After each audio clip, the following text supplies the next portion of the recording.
Datuk tak pernah tadi tu. Sini ya. Kita keluar Islam agak-agak.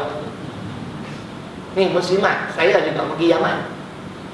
Syekh Muhammad Ismail Amroni Ustaz. Pernah bertemu dia? Tak pernah. Tak pernah tengok muka saya. Macam muka dia. Ustaz pergi pun tak pernah jumpa. Kan? Ustaz dia apa? Berdadah kan? Kami di Sona'ah jumpa lagi tiap-tiap hari. Dia solat tuan-tuan. Dia kiam kat sini je. Kat sini. Macam kita. Dia ulama hadis. Ulama hadis di Malaysia. Dr. Robi. Dia kat sini. Tapi yang bukan ulama sampai kat sini. Oh ini apa pula tu? Lantak bila nak tak kat mana pun.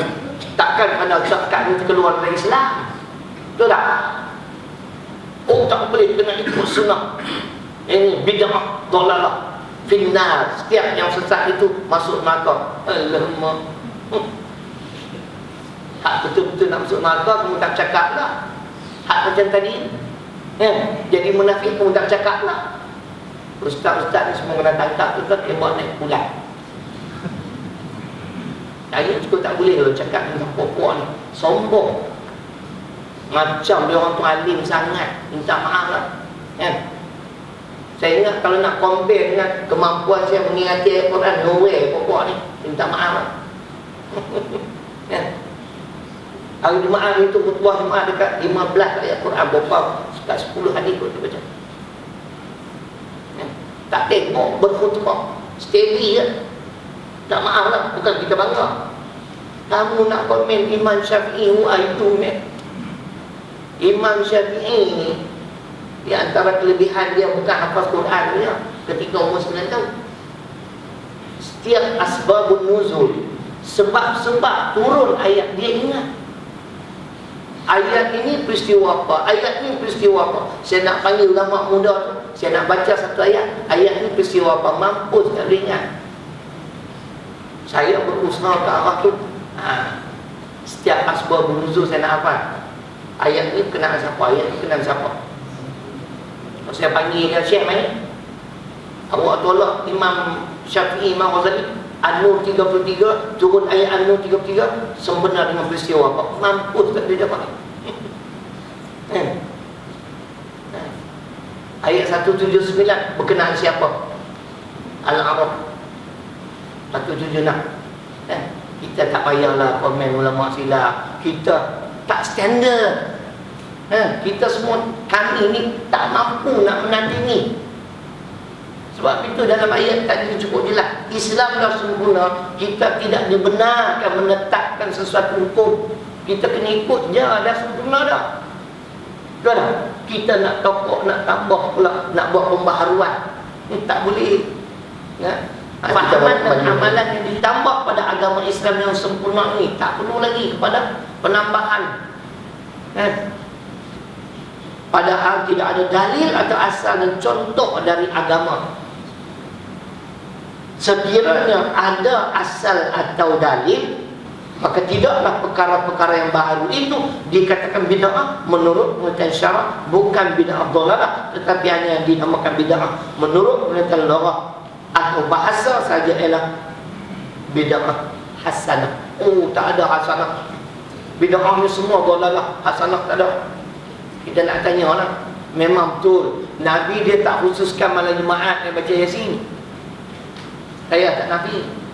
Malam Jumaat ni sepatutnya baca suratul Kahfi. Nak baca suratul Kahfi jana muslimat 2 kali ganda Yasin. Panjang sangat. Tapi takkanlah kerana membaca surah Yasin pada malam Jumaat dia jadi bid'ah dhalalah, menyebabkan masuk neraka.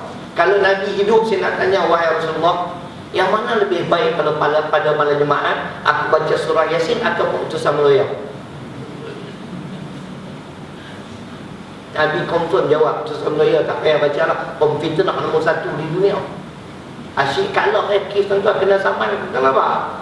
Berapa banyak kes ada orang kalah. Takkan salah. Oh, Nabi tak buat malam Jumaat, tak khususkan malam Jumaat.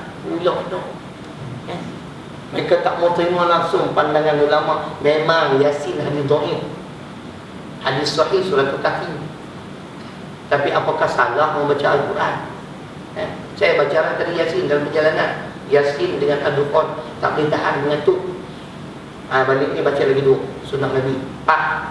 Yasin, Ad-Dukhan, Al-Waqi'ah, Al-Mulk. Dengar baik.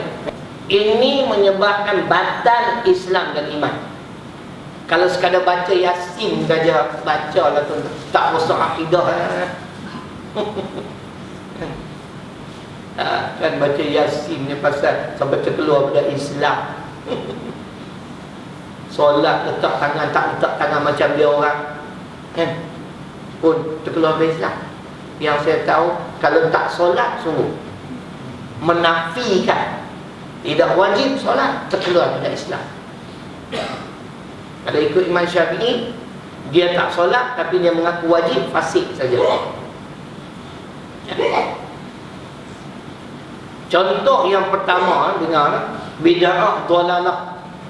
Syekh Mustafa Abdul Rahman, dia bersurat 323, cetakan Rumi. Ada hadis 40 tu. Betul mumpah boleh rojok. Saya ajar kitab tu. Kuliah-kuliah di utara.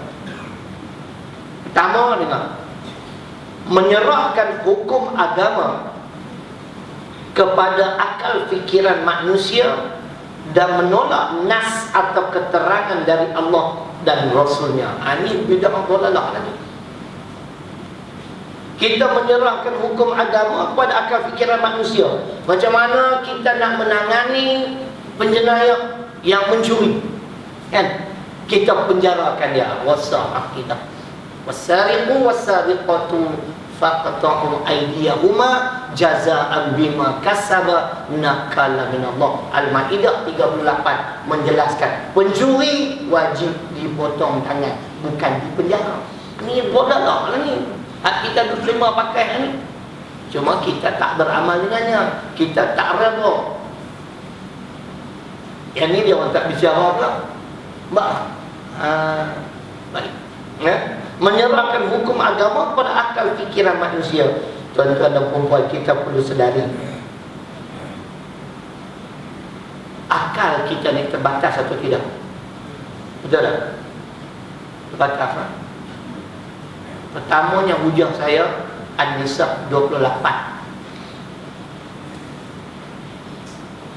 An-Nisa ayat 28. Dah confirm baik.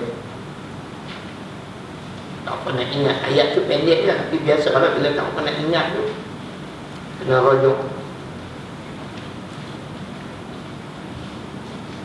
Okey. Ayat 28. Wa khuliqal insanu dha'ifa. Itu ayat dia pendek. Ini dalil manusia tak boleh gunakan. Wa khuliqal insanu dha'ifa, dan kami cipta manusia itu dalam serba dhaif. Tuhan sebut. Betul tak? Saya mampu mengingati ayat Quran sekian surah, buku surat, tapi ada kekurangan. Saya tak hafal Quran. Yang hafal Quran, ustaz hafal Quran 37 surah. Main nak test tengok ayat ni dalam surah apa? Ustaz pun bimbang. Ni ada kekurangan. Dia baca ustaz bagus. Kibirak. Kekalkan bacaan dia ni. Saya memang suka membaca ni. Ada 2-3 orang yang saya dengar memang baik bacaan. Sebab saya belajar, tuan-tuan, hukum tajwid ni. Bila lintang-puntang jadi kita rimas. Baik. Itu dalil pertama, tak boleh gunakan kita. Kita manusia yang Allah sebut, yang dicipta dalam serba kedhaifan. Kita lebih satu bab, kita kurang dalam bidang lain. Betul tak? Ada manusia boleh segala-galanya? Ada enggak? Ada. Ada Muhammad SAW. Dia seorang, sebab dia dipandu dengan wahyu. Kadang-kadang menghafaz Quran, hafal Quran. Bila masa dia nak lupa lah ustaz. Lupa. Kita tegur, dia tak ada pergi. Jadi imam ni kena sekali dia. Bila orang tegur sekali tak boleh, ropok terus lah tuan-tuan. Makmum mesti suka dengan cepat ni. Saya pun suka. Nama surah panjang lah. Tadi duduk tunggu ustaz sangkut, saya tak nak tegur. Pergi ropok. Dia ingat dia semua. Saya tahu sedengar Allah la uqsimu biyaumin qiyamah kan. Ulama kita ini 40 ayat dah. Ucapannya panjang lah. Nasib baik bagi dua. Kalau satu ya balik awal ya. Aduh, kan? Duk tunggu bila lah ustaz ni nak sangkut. Dia terbabas kan tak nak tegur. Sekali saya jadi imam. Saya jadi imam surah As-Sajadah dengan Al-Insan. Memang saya baca. Tak pernah silap. Memang Alhamdulillah lah. Tapi satu hari nak jadi As-Sajadah okey. Giliran surah Al-Insan saya sudah terbabas. Tak ingat. Baru berapa ayat tak pernah berlaku dalam sejarah. Jadi saya ulang tak betul. Belakang saya ni pelajar-pelajar sekolah agama. Saya ulang kali ketiga pun tak betul, merokok. Habis duduk orang saya tanya pelajar, kenapa antum semua tak tegur ustaz? Kami kan tak nak tegur. Kalau tegur ustaz habiskan surah tu bila nak habis? An-Nisa 28. Dalil kedua Al-Isra ayat 85. Manusia ni bukan hebat. Yang hebat Allah saja dan Muhammad sallallahu alaihi wasallam. 85 surah Al-Isra surah ke-17. Dalil tak boleh gunakan. Kita ni serba kekurangan. Apa firman Allah di pertengahan ayat 85, wa ma utitum minal ilmi illa qalila. Dan tidaklah kami kurniakan ilmu pengetahuan kepada manusia itu kecuali sedikit. Saudara ni, kita pun Allah cipta, betul tak? Kita ni dicipta oleh Allah. Tiba-tiba kita nak tolak undang-undang peraturan pencipta kita, boleh tak?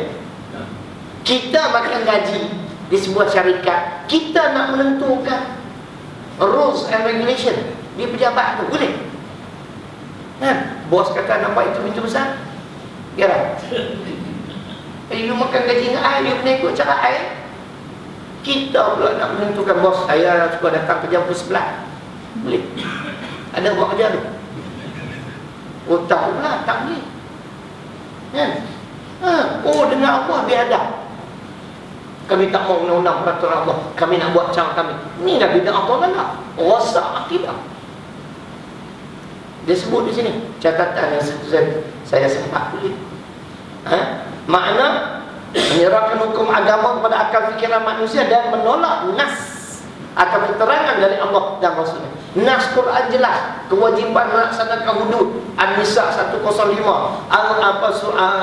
Qisas Al-Baqarah 178. Cukup jelas. Kenapa nak tolak? Cuba kita ulang sekali lagi. Al-Baqarah 178 dengan Al-Baqarah 183. Bunyi dia sama ya. Cuma perintahnya yang berlainan. Ya ayyuhalladzina amanu kutiba alaikumul qisas. Ya ayyuhalladzina amanu kutiba alaikumus siyam. Itu saja. Qisas dengan siyam. Yang di hadapannya sama. Wahai orang-orang beriman, diwajibkan ke atas kamu melaksanakan qisas. Salah satu syariat Islam qisas. Hudud ta'zim. Dia orang tak faham Islam. Perli pula kata Tok Goni Aziz menggalakkan orang Islam merogol orang bukan Islam. Tak biadab kat Cina. Saya tak naklah semaya hajat minta pelik-pelik. Cuma saya mengadu kepada Allah, wahai Tuhan, agamamu dihina, berilah pengajaran kepada dia. Kita boleh buat juga boleh, tapi kita tak mau. Dia ada kaedah tuan-tuan. Ada kaedah insya-Allah. Sebab saya pernah buat. Tempoh sebulan. Kita minta pada Allah Jahanam tu. Kali kedua saya buat, dia nak bunuh diri. Nak bunuh diri, kita tak mau kita buat. Kita bukan ada puasa, kita minta pada Allah. Ada kaedah. Sebab tu kena belajar. Tapi ilmu ni saya takkan ajar tuan-tuan. Takut tuan-tuan dan puan salah guna. Tapi kalau bayar 100,000 saya bagilah. Saya guna apabila perlu saja. Ini amanah yang saya terima daripada seorang ulama. Syarif, memang ustaz. Kita pun malu tuan-tuan. Ulama panggil saya ustaz. Ustaz Syarif, jangan salah guna. Ini anak bagi kat enta tambah. Bila perlu saja, betul jadi keperluan bau ni. InsyaAllah dia kata mujarab. Tak payah tanyalah apa benda tu kan. Kalau tuan-tuan bayar, saya beritahu. Yang kedua, jadi makna nas ada, keterangan ada, kewajiban. Qisas Al-Baqarah 178, hudud An-Nisa 105. Ta'zim tu selain daripada qisas dan hudud, ta'zim. Yang ni dia guna discretion, budi bicara hakim yang tidak menyalahi Al-Quran dan Sunnah.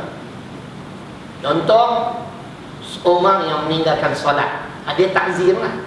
Dia boleh dipenjarakan oleh hakim Islam. Itu terpulang pada dia sebulan ke seminggu ke sehari, kan? Contoh, itu ta'zim. Baik, kita pun bukan arif, bukan alim dalam bidang syariat ni, tapi bolehlah sebagai asas-asas dia. Yang perlu kita meyakini benda ni wajib. Itu je, jangan tolak. Yang kedua, contoh dengan meninggalkan hukum Allah dan hukum Rasulnya kerana mengikut fikiran dan pendapat manusia. Itu dia. Apa pendapat manusia itu hebat. Saya bukakan dalam Quran, Qaf ayat 16 surah 50. Cuba tuan-tuan dengar ayat. Takkan kita lebih hebat pada Allah? Allah sebut apa? Surah Qaf ayat 16 surah 50. Walaqad khalaqnal insana wa na'lamu ma tuwaswisu bihi nafsuh wa nahnu aqrabu ilaihi min hablil warid. Cuba dengar mak. Dan sesungguhnya kami yang mencipta manusia, dan kami tahu, Tuhan tahu apa yang bermain-main dalam jiwa dia, dalam dada dia. Tuhan tahu. Mungkin Tuhan lagi duduk penuh muka saya, tapi teringat section 10 dia makan. Saya yang tanya, pagi ni tak nampak awak nak bawa saya pun buat tak datang begini. Kena pergi sendiri yang nampak ya. Contoh pandang muka saya, tapi hati dah kat rumah. Saya bukan tahu. Tuhan tahu lah. Ini ayat dia. Kenapa Allah tahu? Wa nahnu aqrabu ilaihi min hablil warid. Aku lebih dekat daripada orang leher kamu. Ilmu Allah tu, ilmu kita bukan hebat. Walaupun ulama muda pun boleh sikit-sikit, jangan sombong lah, kan? Cerita dia faham? Qaf ayat 16. Ingat ayat Allah cipta kita, Allah tahu apa yang bermain-main dalam dada kita, dalam jiwa kita, kerana dia lebih dekat daripada orang leher. Justru itu, kalau ini undang-undang peraturan Allah, terima je. Sebab dia tahu ini yang terbaik, ini jalan penyelesaian, ini yang paling adil. Tak?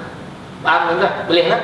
Ini saya buat dua contoh, ya, meninggalkan hukum Allah dan hukum Rasulnya kerana mengikut fikiran dan pendapat manusia. Manusia tu macam kita, bukan dia Rasul. Betul tak?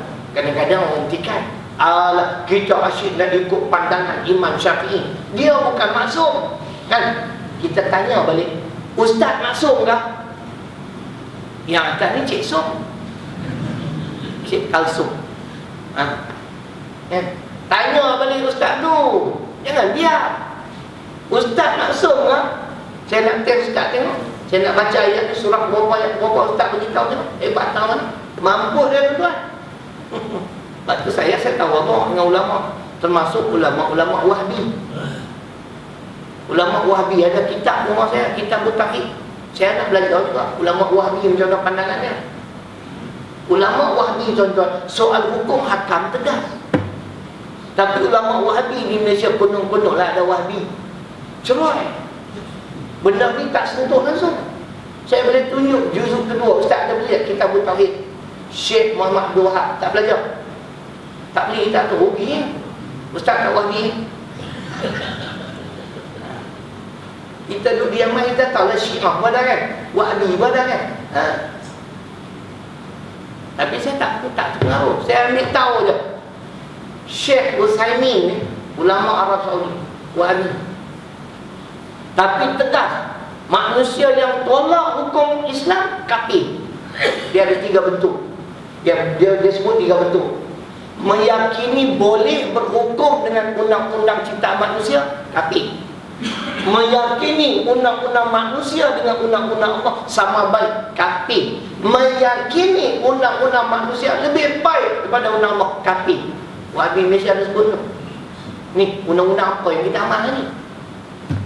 Ni tuan-tuan, sebenarnya bagi saya bersetuju dengan pandangan ulama Syria. Puak-puak ni bukan Wahabi, tetapi ejen Yahudi dan Nasara untuk mengkucar kacirkan umat Islam. Mereka serang siapa? Serang Hasan Al-Banna. Mereka serang siapa? Syed Qutb. Kenapa tuan-tuan? Hasan Al-Banna anti sekularisme. Tergamak dalam khutbah tentang Hasan Al-Banna. Ustaz ni hebat. Saya kalau ada memang dia kena orang. Kan? Saya nak cari apa ustaz ni.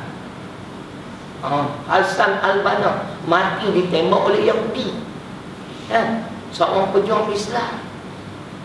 Syed Qutb mati di tali gantung.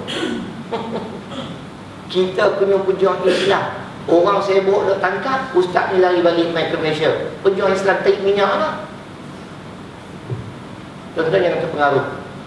Mereka serang Hasan Al-Banna, serang Syed Qutb, kerana kedua-dua tokoh pejuang Islam ini menentang sekeras-kerasnya sekularisme. Sekularisme membatalkan Islam dan iman. Lain kali kita bahas insya-Allah dalam hadis berikut. Boleh? InsyaAllah. Faham tak? InsyaAllah cukuplah bagi ini.